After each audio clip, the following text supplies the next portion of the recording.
ভাঙড়ের মানুষ, ভাঙড়ে কি এটা সত্য প্রমাণ হয়েছে না মিথ্যে প্রমাণ হয়েছে? মিথ্যে প্রমাণ হয়েছে, কারণ ভাঙড়ের মানুষ সবাই আইএসএফ, ম্যাক্সিমাম আইএসএফ কে ভোট দিয়েছে। তো যেখানকার মানুষ ম্যাক্সিমাম আইএসএফ কে ভোট দেবে সেখানে তৃণমূল বিজেমূল হারবে। আর আমরা চাই তো বিজেমূল হারুক।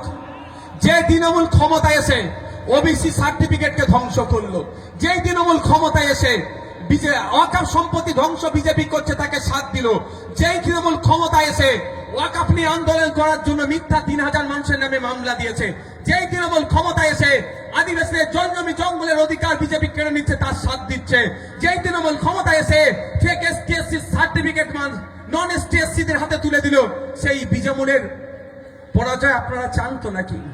আজকে ভাঙড়ের মানুষ ঐক্যবদ্ধ হয়ে সংখ্যাগরিষ্ঠ মানুষ ভোট দিয়েছে তৃণমূল বিজেপির বিরুদ্ধে বলেই তো আজকে জিততে পেরেছি। তাহলে মানুষের উপরে নির্ভর করছে তো। আমি আপনাদের প্রমাণ আমি দিয়ে দিচ্ছি। আমি একটা চ্যালেঞ্জ করেছি তৃণমূলের নেতাদের কাছে। চ্যালেঞ্জটা কি? মমতা ব্যানার্জির কাছে চ্যালেঞ্জ করেছি, আজকের পর থেকে যদি আপনার এলাকার কেউ বলে যে আইএসএফ প্রার্থী দিলে বিজেপির সুবিধা হবে, আইএসএফ ভোট প্রার্থী দিলে নাকি ভোট কেটে বিজেপির সুবিধা হয়, তাদেরকে উত্তর আজকের পর থেকে আপনাদের দিতে হবে। একটা এগ্রিমেন্ট হোক, একটা দলিল হোক, একটা লেখাপড়া হোক, যে লেখা এগ্রিমেন্টে একদিকে মমতা ব্যানার্জি সই করবে, অপরদিকে আইএসএফ এর প্রাণ পুরুষ প্রতিষ্ঠাতা পীরজাদা আব্বাস সিদ্দিকী সই করবে।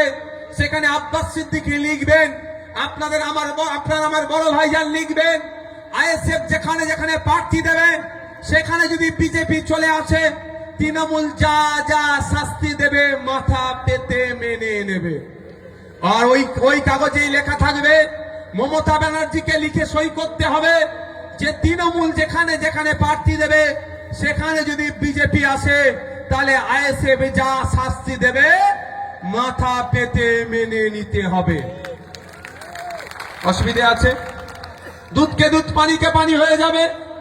আমরা যদি ভোট কেটে বিজেপিকে নিয়ে আসার চেষ্টা করি তাহলে কি আমরা আর এগ্রিমেন্টে সই করব? ভাই, আমাদের বুকে বল আছে, আমরা এগ্রিমেন্টে সই করতে রাজি আছি।